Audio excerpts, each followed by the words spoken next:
G'day little bears and welcome back to my channel. So sorry for going dark on you all guys, but due to a certain crisis that has arisen, I was unable to get to my place of work at the time, as this place right here is not actually in my house. So be patient with me and stay tuned.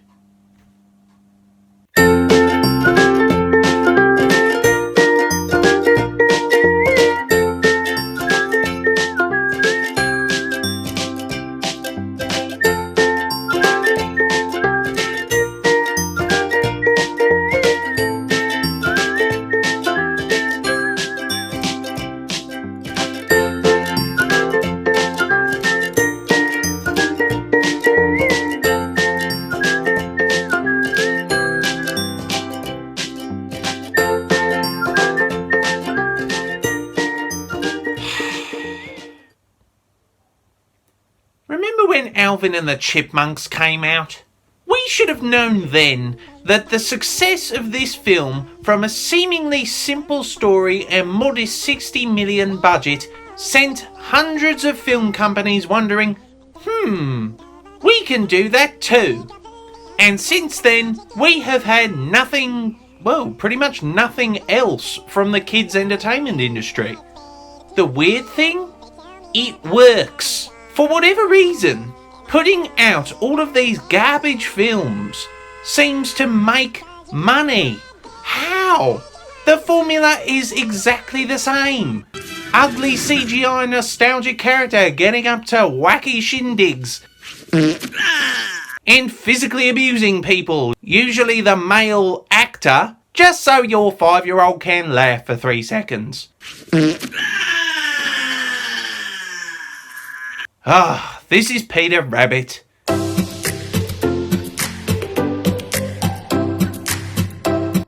Oh, Beatrix Potter, you lived in such a simple time. A time when beating children was commonplace. Killing and baking characters into pies or otherwise eating them was perfectly okay in storybooks.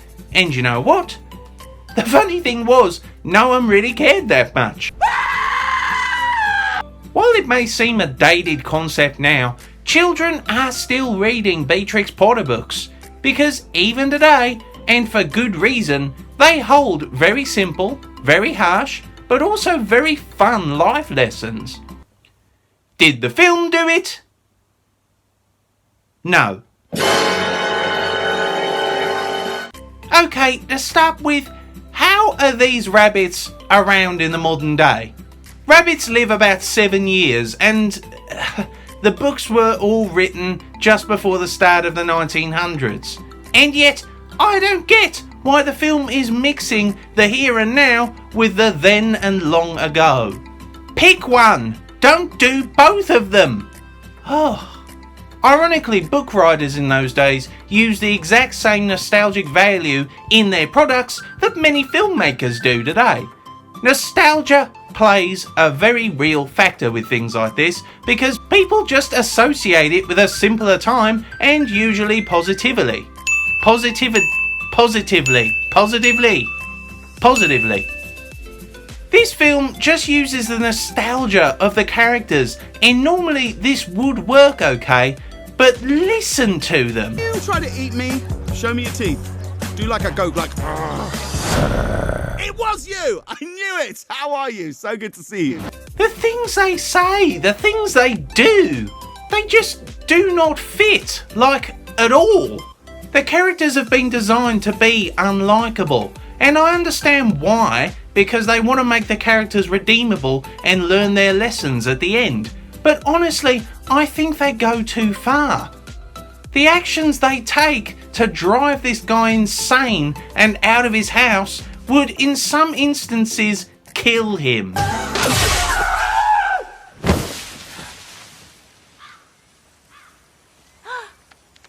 Wow, another McCrocodile, another McCrocodile, another McCrocodile. You know, for kids. Clearly a distinction needs to be made between harmlessly throwing vegetables and attempted murder in a kids' film. Looks like you did it again, Peter. As As you know by now, reality and realism in movies is really important to me, particularly with fantasy. Reality is what connects you with the film and lets you feel the fun and the escapism. But also with fantasy, this is where filmmakers start to get lazy. I mean, it's already lazy with the plot, as it is exactly the same formula as with every other film like this. Lose a man, and let's face it, it's always a man, gets into a rut or sticky situation, then the CGI characters appear to make his life even more of a hell. Then something goes too far with either the characters or the man doing something that then goes on to act as filler, with them acting like, oh no, this is the worst thing to happen, I'm feeling sorry for myself. And then the ending is them learning to get along. This is the plot of Hop. I mean Smurfs. I mean Garfield. I mean Alvin and the Chipmunks. I mean Peter Rabbit. It's the exact same formula, and considering how far kids' entertainment is going these days, it's really weird that this doesn't seem to be dying out, with Peter Rabbit 2, God help us, round the corner now. Now, is there anything good? Well, the animation looks really nice and high quality and impressive, with something with less of a budget than Chipmunks. James Corden really did not work as Peter Rabbit, almost comically so. Neither did any of the language that he or any of the other characters use in this. It didn't feel very genuine and just came across scripted. Yeah, I felt brain. Now, if history is any indication, that ice cream truck with the lights will take him away. You know, for kids.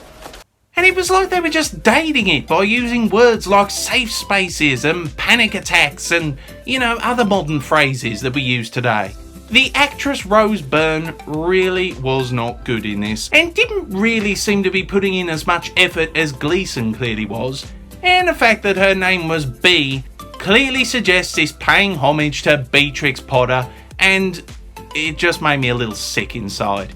Especially when you see her painting the characters like they were in the books. To me, this was just insulting. Ugh. I mean, who actually produced this film to make us think modern culture is written like Sony? You know what? It all makes sense now.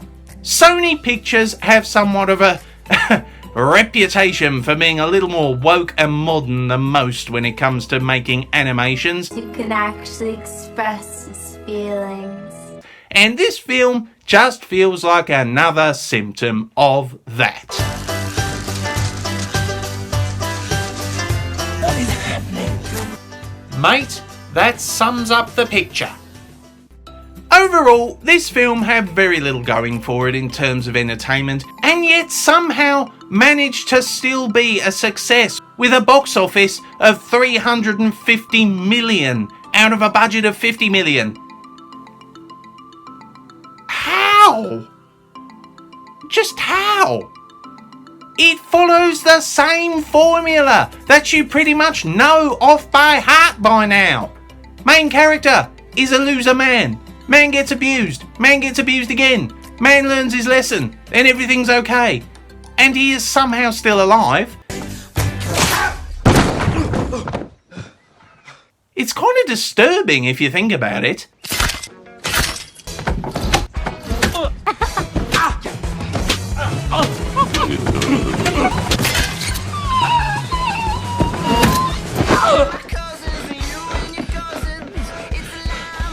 You know, for kids. Peter Rabbit's character is unusually bloodthirsty and insane in the lengths that he goes to achieve his goals, and so are his sisters. So for kids to view him as entertaining in this, I just don't get it. Yeah, I felt brain. I score this film 3 out of 10 Croc Points. A disappointingly lazy take on a wonderful series of characters, with Sony transforming them into 21st century icons of modern language and standards that just don't fit. What is happening? Take care, little nibbers. Be sure to like, subscribe, follow me on Twitter, and, if you can, Support me on Patreon. See you in a while, crocodiles!